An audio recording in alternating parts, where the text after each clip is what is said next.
Terima kasih Maria, saya Febret James dan ini Jendela Global.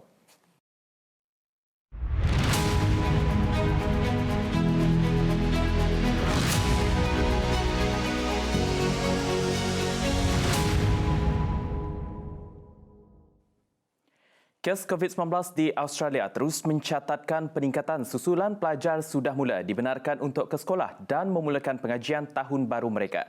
Zaini Ahmad ada perinciannya. COVID-19 terus mengganas, khususnya di dua buah negeri dengan bilangan penduduk paling ramai di Australia yang mencatat 35 kematian baru dalam tempoh 24 jam sejak semalam. Victoria dan New South Wales turut mencatat lebih 13,000 jangkitan baru pada permulaan minggu yang melihat murid-murid pulang ke sekolah untuk memulakan pengajian tahun baru mereka. Setakat ini, seluruh Australia mencatat hampir 34,000 jangkitan baru dengan sejumlah 45 kematian. Pakar perubatan memberi amaran kes jangkitan pasti meningkat ekoran kepulangan murid-murid ke sekolah. Tinjauan mendapati satu daripada setiap 3 ibu bapa yang disoal di Victoria dan New South Wales mengakui tidak akan mematuhi arah kerajaan supaya anak-anak mereka diberi ujian rapid antigen 2 kali seminggu di rumah. Manakala 15% ibu bapa akui hanya akan menjalankan ujian sekiranya anak mereka menunjuk simptom COVID-19. Kerajaan Negeri Victoria telah pun menghantar 4.5 juta unit ujian rapid antigen ke semua sekolah di seluruh negeri untuk diedarkan secara percuma kepada pelajar dan guru.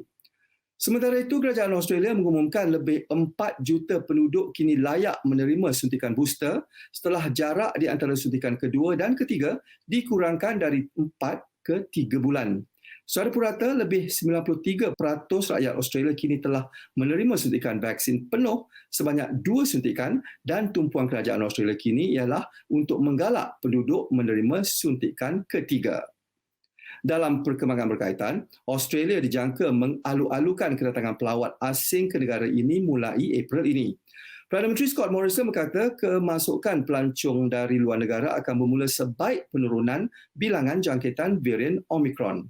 Sejak sempadan antarabangsa Australia dibuka lewat tahun lalu, hanya rakyat, penduduk tetap Australia dan pelajar antarabangsa serta pekerja yang mempunyai visa kemahiran sahaja yang telah dibenarkan masuk ke negara ini. Kerajaan Australia juga telah mengetepikan yuran visa untuk pelajar antarabangsa serta backpackers bagi menggalak lebih ramai pelawat melawat negara ini. Pakar perubatan meramal kes jangkitan varian Omicron telah mencapai kemuncak dan kini akan mula berkurangan. Beralih ke berita sukan dan 2 sejarah tercatat di juara tenis terbuka Australia yang berakhir di Melbourne semalam. Manakala Ash Barty, juara wanita, turut mencatat sejarah setelah memecah kemarau 4 dekad sejak pemain wanita tempatan memenangi juara tenis terbuka Australia. Ash Barty juga mencatat satu lagi sejarah sebagai wanita orang asli pertama yang mencapai Grand Slam. Dengan itu, sekian rangkuman berita dari Australia. Saya Zaini Ahmad, TVS, Melbourne. Penularan varian Omicron di Indonesia terus meningkat sehingga 1,000 kes berikutan kurangnya tahap pemeriksaan kesihatan dalam kalangan masyarakat. Susulan peningkatan kes, masyarakat Cina di sana memilih untuk merayakan Tahun Baru Cina atau Imlek 2022 secara maya bagi membendung penularan COVID-19. Nana Rizki ada butirannya. Virolog dan epidemiolog memprediksi penyebaran COVID-19 varian Omicron sudah berkembang pesat di Indonesia. Mereka menduga penularan varian Omicron ini tidak hanya berasal dari pelaku perjalanan luar negeri, tapi juga transmisi lokal di banyak wilayah di Indonesia. Ahli virologi dari Universitas Udayana, I Gusti Ngurah Kade Mahardika, mengatakan virus Omicron memang masuk Indonesia lantaran adanya penularan dari para pelaku perjalanan luar negeri. Penularan itu tidak terjadi 1 hingga 2 kali, melainkan berlangsung secara terus-menerus. Hingga Senin 31 Januari 2022, varian Omicron sudah terdeteksi di banyak provinsi, seperti DKI Jakarta, Jawa Barat, Jawa Tengah, Jawa Timur, Banten, Bali, Sumatera Barat, dan Sulawesi Selatan. Dan hingga saat ini juga sudah ada 3 kasus kematian warga Indonesia lantaran mengidap varian Omicron COVID-19. Transmisi lokal varian ini banyak ditemukan di Jakarta. Separuh dari angka harian COVID-19 diduga merupakan varian Omikron. Angka harian COVID-19 per 30 Januari 2022 mencapai 12.000 dengan angka tertinggi terjadi di Jakarta. Wakil Gubernur DKI Jakarta Ahmad Riza Patria mengakui laju penularan COVID-19 di Jakarta naik tajam akibat varian Omikron. Bahkan, tingkat keterisian rumah sakit COVID-19 di Jakarta mencapai 54% hingga kemarin. Pada Imlek 2022 kali ini, sebagian besar warga Tionghoa di Indonesia memilih tetap tinggal di ibu kota Jakarta. Tahun ini mereka tidak bisa mudik dan hanya bisa kumpul secara virtual. Dan keluarga yang tersebar di sejumlah tanah air saat ini tidak bisa berkumpul atau bersilaturahmi dengan menggelar makan bersama atau beribadah bersama.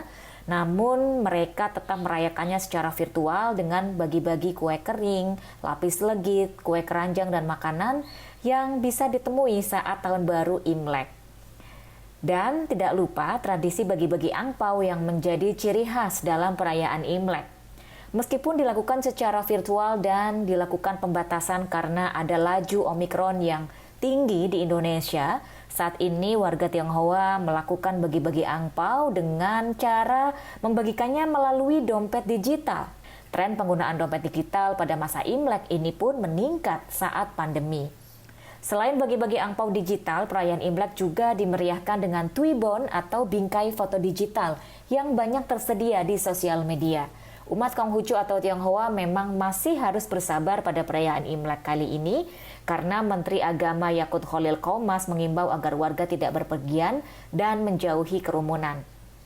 Kementerian Agama juga sudah menerbitkan surat edaran tentang pelaksanaan Imlek 2022. Dalam surat itu diatur ibadah Imlek hanya boleh dilakukan di kelenteng, miao, litang maupun syuetang dengan digelar terbatas.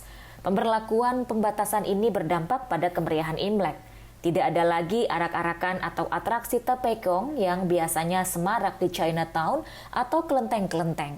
Kemeriahan itu dialihkan dengan kegiatan lain yaitu bersih-bersih atau kegiatan sosial. Nana Rizky, TVS, Jakarta. Perdana Menteri Fumio Kishida berdepan tekanan sama ada akan mengisytiharkan darurat sekali lagi di Tokyo berikutan penggunaan katil oleh pesakit COVID-19 semakin meningkat. Setakat ini, nisbah penggunaan katil di ibu negara tersebut mencecah 48.5% pada Ahad dan menghampiri ambang 50%. Selanjutnya, Hazuki Ijima ada butirannya.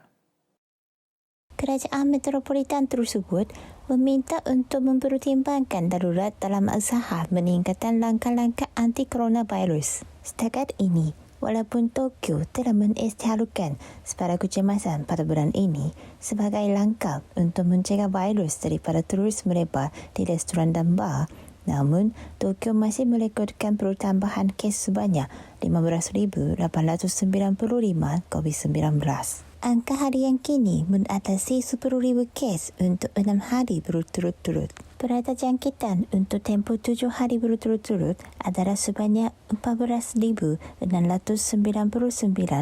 iaitu meningkat 86% daripada minggu sebelumnya. Sementara itu, jangkitan di seluruh negara pada 30 Januari telah mencatat sehingga 78,128. Gubernur Tokyo Yuriko Koike memaklumkan perlu adanya langkah berhati-hati dalam memutuskan darurat berikutan ianya akan memberi impak kepada aktiviti ekonomi.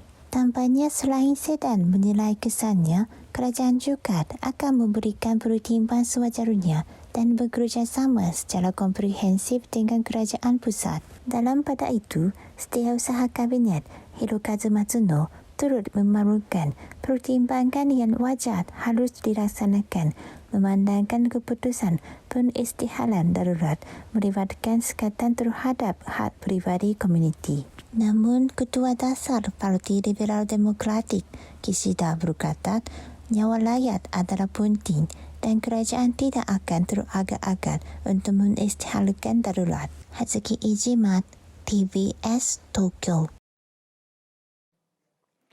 Presiden Amerika Syarikat Joe Biden menggesa Taliban membebaskan warganya seorang jurutera awam yang didakwa diculik 2 tahun lalu. Amerika percaya rakyatnya itu Mark Frerish, seorang veteran tentera laut dari Lombard, Illinois yang bekerja di Afghanistan selama sedekat dalam projek pembinaan adalah tebusan terakhir yang disimpan oleh Taliban.